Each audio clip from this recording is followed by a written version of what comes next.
हमश्री YouTube channel ते अवां सभिनी खे भलीकार चऊं था। जिथे बि हुजो ख़ुशि हुजो सलामत हुजो। नाज़रीन, चयो वेंदो आहे त कुफर जो निज़ाम त हली वेंदो आहे, पर नाइंसाफ़ी जो निज़ाम न हलंदो आहे। इहो असां पाकिस्तान खां वधीक किथे ॾिसूं था। पाकिस्तान जॾहिं खां वजूद में आयो आहे, इंसाफ़ खे शायदि ज़रूरत मुताबिक़ इस्तेमालु कयो वियो आहे। जीअं असां ॿुधंदा आहियूं त इंसाफ़ जा बि क़िस्म हूंदा आहिनि। कमज़ोर इंसाफ़, ॾाढो इंसाफ़, ॾाढे जे लाइ कमज़ोर इंसाफ़ ऐं कमज़ोर जे लाइ ॾाढो इंसाफ़। या वरी ईअं चयो वेंदो आहे त कानून या इंसाफ़ कोरीअड़े जी ॼार आहे, जंहिंमें मच्छर त फासी वेंदो आहे पर हाथी छॾाए भॼी वेंदो आहे।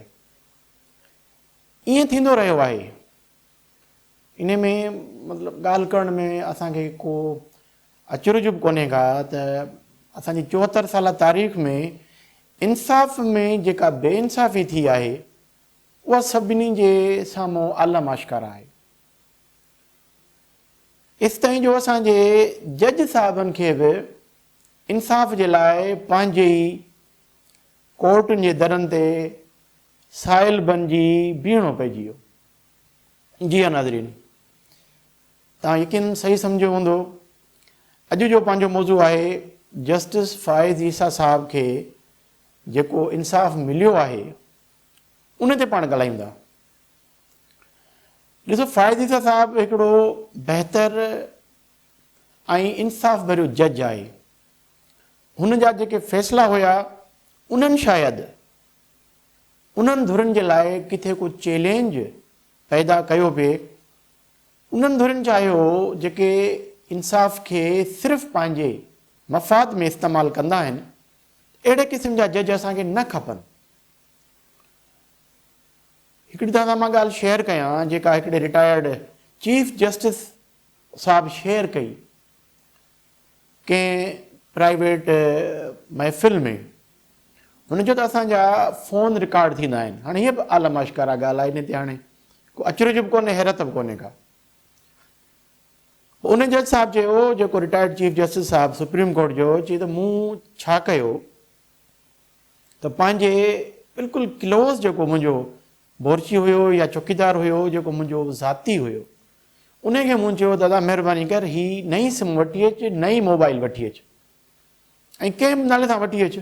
उहा मूंखे मोबाइल ॾे त जीअं मां जेकॾहिं का अहिड़ी ॻाल्हि करणी हुजे कंहिं दोस्त अहबाब सां जेके मुंहिंजा माइट आहिनि, अज़ीज़ आहिनि, क्लोज़ आहिनि, त यार मां उन्हनि सां करे सघां।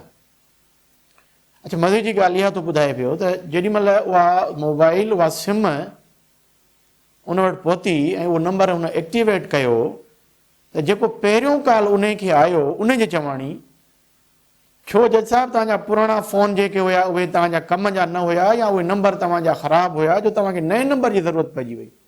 जज साहिबु मथे हथु ॾेई वेही रहियो। इहा पोज़ीशन असां वटि थी आहे। त असांखे बज़ाहिर त हिकिड़ा असांजा पॉलिटिकल जज हुया, जंहिंमें असांजो जज साहिबु जंहिं लाइ पूरी वकील बिरादरी अपोज़िशन, चौधरी साहिबु जे जॾहिं वापसि आयो त वरी तव्हां उन जा फ़ैसिला ॾिसो, उहे ई हालतुनि जी ज़रूरतुनि मुताबिक़।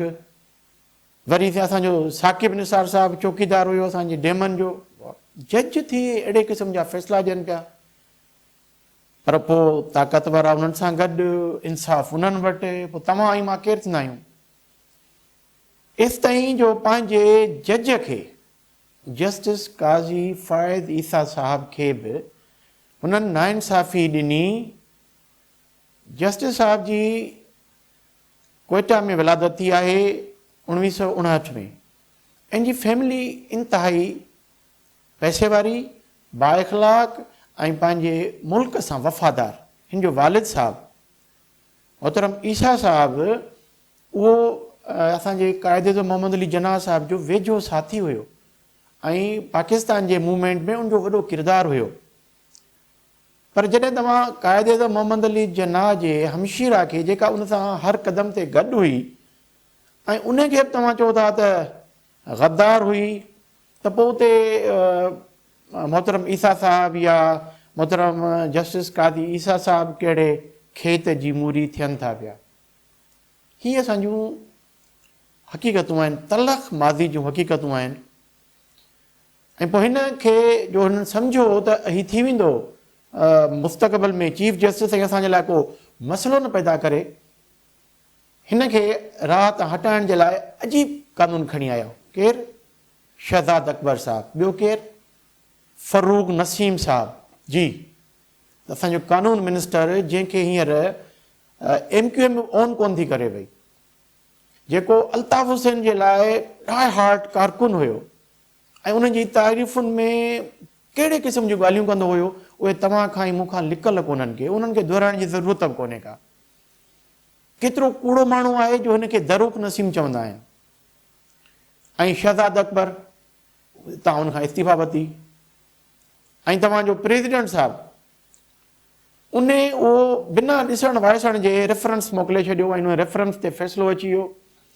ऐं पोइ उन जेका मोहतरमा शरीना फ़ाइज़ ईसा हुई, उन जीअं केस खे पिली कयो आहे, पंहिंजे केस खे, इहो असांजे लाइ हिकिड़ो एग्ज़ाम्पल आहे त हालतूं कहिड़ियूं हुजनि ऐं गिवन कंडीशन में ई तव्हांखे जेकॾहिं सर्वाइव करियो था पिया, त इहा ई तव्हांजी कामयाबी आहे।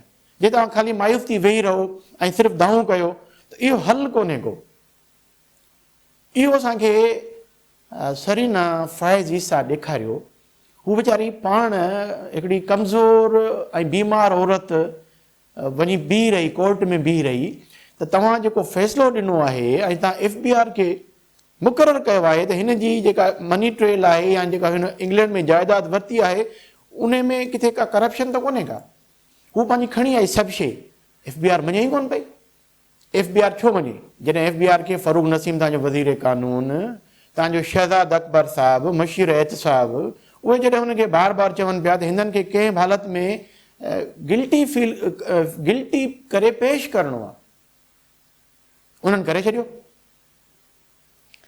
पर मोहतरमा शरीना फ़ाइज़ ईसा शिकस्त तस्लीम न कई ऐं पाण वञी बीह रही, कोर्ट में बीह रही, पंहिंजो केस खे पिली कयो, बहितर नमूने सां पिली कयो।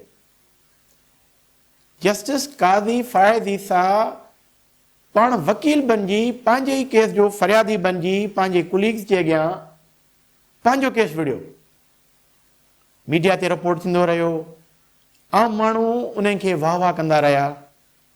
पोइ जेके असांजा जज साहिब आहिनि, उहे बि त इंसान आहिनि न, उहे शायदि उन्हनि बि सोचियो त हिन सां अॼु ज़्यादती थिए पई त पोइ सुभाणे असां सां ज़्यादती न थिए।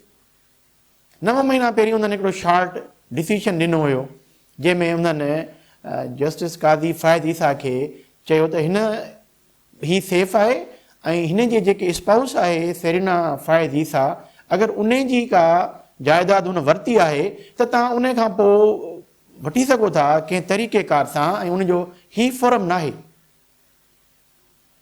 हाणे जेको 3 ॾींहं पहिरीं फ़ैसिलो आयो आहे, जेको पूरे पंहिंजे मीडिया ते बि उन्हनि जी चर्चा थिए थो पियो, ऐं उन में जेको फ़रूक नसीम अजीब क़िस्म जा खणी थो अचे, जेके जवाब ॾिए थो पियो, ऐं उहो पंहिंजो पाण खे चए थो सुभाणे पोइ मुंहिंजे वाइफ खां बि न पुछो, PM जे वाइफ खां बि न पुछो। कानून आहे जजनि जो त उन्हनि जो हिकिड़ो कोड ऑफ कंडक्ट हूंदो आहे, उन तहत हलंदा आहिनि। पर छो त शरीना फ़ाइज़ ईसा उहा उनजी घरवारी आहे, आम पाकिस्तानी सिटीज़न आहे, उन ते कानून जेको आम पाकिस्तानी सिटीज़न ते लॻे थो उहो ई लॻंदो। जॾहिं त FBI ग़लति तरीक़े सां उन जे असासनि जी छानबीन कई ऐं उन खे सफ़ाई जो मौक़ो न ॾिनो,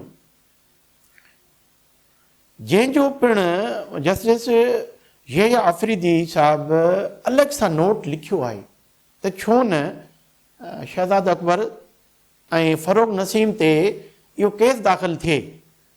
पर इहा ऑब्ज़र्वेशन आहे, इहो डिसीशन जो हिसो कोन्हे को, इन करे इहो केस उन्हनि ते दाख़िल न थींदो। भली ॻाल्हि जेका थी त जस्टिस काज़ी फ़ाइज़ ईसा खे नीट एंड क्लीन कयो वियो, ऐं हाणे असां हुनजे ज़िंदगीअ लाइ दुआ घुरूं था त हुनजी ज़िंदगी रही त असांखे मुस्तक़बिल में चीफ जस्टिस ऑफ पाकिस्तान तौरु नज़र ईंदो।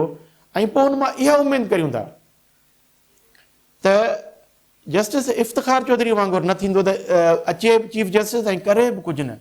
यकीनन फ़ाइद ईसा जी हिकिड़ी माज़ी जो हिकिड़ो रिकॉर्ड आहे, हुनजा फ़ैसिला ईअं चयो वेंदो आहे न त जज न ॻाल्हाईंदा आहिनि, जजनि जा फ़ैसिला ॻाल्हाईंदा आहिनि। त काज़ी फ़ाइद ईसा जा फ़ैसिला इंतिहाई बहादुराना, दिलेराना, इंसाफ़ भरिया ऐं पंहिंजे मुल्क जे लाइ। ॾिसो पूरो अवाम जेको सञावंदो आहे उहो इहो थो चाहे त असांजो मुल्क तरक़ी करे। मुल्क तरक़ी तॾहिं कंदो जॾहिं तव्हां वटि इंसाफ़ हूंदो। तव्हां इंसाफ़ ॾाढनि जे लाइ हिकिड़ो रखो, कमज़ोरनि जे लाइ ॿियो रखो। कल्ह ताईं वारा ग़लति माण्हू, कल्ह ताईं वारा उहे माण्हू जेके आमरनि सां गॾु हुजनि, उहे तव्हांजा अॼु वज़ीर क़ानून हुजनि, जिन जो को बि अच्छा उन्हनि खे हींअर पंहिंजी पार्टी MQM बि ओन न करे। हीअं उनखे मूंखे त इहो सम्झ में कोन थो अचे त असांजे वज़ीर क़ानून जो हींअर वास्तो कहिड़ी पार्टी सां आहे, PTI जो आहे, MQM जो आहे या किथां ॿिए जो आहे, इहो बि क्लियर कोन पियो थिए। अहिड़े क़िस्म जे माण्हुनि खे जॾहिं असां खणी था अचूं त सिर्फ़ु मक़सदु असांजो इहो आहे त असां कानून खे पंहिंजे मर्ज़ी मुताबिक़, मंशा मुताबिक़ हलाए ऐं हिन मुल्क खे पहिरीं कमज़ोर करे चुका आहियूं, वधीक कमज़ोर कयूं। हीउ मुल्क हींअर कमज़ोरी बर्दाश्त करण जी पोज़ीशन में कोन्हे को। मईशत असांजी ख़राबु आहे। असांजा जेके तहलकात आहिनि फॉरेन वारा, उहे असां काफ़ी केतिरो असां पोइते था वञूं पिया। असां केॾीमहिल यूरोप खे ग़लति था चऊं, केॾीमहिल वरी असांजा चाइना जा प्रॉब्लम थियनि था पिया ऐं असांखे मजबूर थी चाइना वञिणो थो पवे त चाइना असांखे घुराए बि कोन थो, पोइ बि असां ज़बरदस्ती वञूं था पिया। हीउ असांखे पंहिंजे सॼे सिस्टम खे रिव्यू करिणो पवंदो ऐं उन जो जेको पहिरियों ऐं बुनियादी अहम सितून आहे, हायर जुडिशरी खे जेकॾहिं इंडिपेंडेंट न कयो वेंदो, बहितर जज न ईंदा काज़ी फ़ाइद ईसा जहिड़ा, या जेके हिन वक़्तु जिन फ़ैसिलो ॾिनो आहे त उन्हनि जे फ़ैसिलनि जो असरु ॿियनि ते पवंदो। ही कुझु वक़्त खां वठी बहितर फ़ैसिला अचनि था पिया। जेकॾहिं नंढो फ़ैसिलो ॾिसिजे कारूंजर वारो हिकिड़े नंढे जुडिशियल मजिस्ट्रेट ॾिनो आहे, या असांजो जेको फ़ैसिलो आयो आहे इस्लामाबाद हाई कोर्ट जो त जेकी तव्हांजी जेका याटिंग क्लब हुई या जेका होटल वापसि वरिती वई, जेका ॾिनी वई हिनखे CDA खे वापसि ॾिनी वई, इहे फ़ैसिला ख़ुशी त ॾियनि था ऐं इहो बावर कराइनि था त असांजी शायदि सिमत दुरुस्त थी वई आहे। इन सिमत खे बहितर रहणु ॾियो। इन में सभिनी जो फ़ाइदो आहे, मुल्क जो फ़ाइदो आहे। मुल्क हूंदो, असां बि हूंदासीं, तव्हां बि हूंदो, तव्हांजी जेका इजारादारी आहे उहा हिन मुल्क सां वाबस्ता आहे। असां त हुकूमत भली कयो, पर उन में सिस्टम त आणियो। घटि में घटि अंग्रेज़ जेको ॿाहिरियों माण्हू हुयो, जे अचे हिन जुडिशरी खे, जेका हिन वक़्तु जी जुडिशरी आहे न, उनखे उन अचे फॉर्मेशन में आंदो हुयो त हिकिड़ो गासिब हुयो, हिकिड़ो तव्हांजे मथां हमलावर हुयो, उन तव्हांजे सिस्टम खे हलाइण जे लाइ जुडिशरी खे बहितर बनायो। त पोइ असां पंहिंजे मुल्क में जुडिशरी खे बहितर छो नथा बनायूं? छो था चाहियूं त असांजी जुडिशरी असांजे ताबा हुजे? जुडिशरी खे इंडिपेंडेंट हुअणु खपे ऐं बहितर फ़ैसिला अचणु खपनि ऐं जज न ॻाल्हाइनि, जजनि जा फ़ैसिला ॻाल्हाइनि।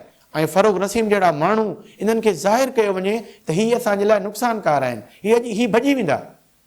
शहज़ाद अकबर वांगुरु हीअ भॼी वेंदा। रहणो तव्हांखे असांखे आहे। असां ई हिन मुल्क जे मुस्तक़बिल सां जुड़ियल आहियूं। असां चाहियूं था त मुस्तक़बिल मुल्क जो बहितर हुजे, उन में असांजो मुस्तक़बिल आहे। उन जो पहिरियों पिलर जुडिशरी आहे ऐं जुडिशरी खे इन फ़ैसिले ते फ़ारूक नसीम त उन दाऊं थो करे, पर जेके बि सञावंद माण्हू आहिनि उहे चवनि था फ़ारूक नसीम खे त हीउ फ़ैसिलो पढ़ त सही। हू चए थो त न, ऐं तव्हां बिल्कुलु एग्ज़ेम्प्टेड करे छॾियो आहे जजनि खे। न, ईअं कोन्हे को। जज एग्ज़ेम्प्टेड कोन्हनि के। जजनि जो हिकिड़ो कोड ऑफ कंडक्ट आहे, उन तहत हलनि था पिया। उन्हनि खे उन हिसाब सां हलणु ॾियो। तव्हां चओ था तव्हांजे कोड ऑफ कंडक्ट तहत हलनि, न, ईअं कोन्हे को। जेको उन्हनि खे आइनी ऐं क़ानूनी हक़ आहे उन पटांदड़ इंसाफ़ करणु ॾियो त जीअं असांजो मुल्क तरक़ी करे सघे। असांखे फीडबैक ॾिजो, अव्हां जी फीडबैक जो असांखे इंतज़ारु रहंदो।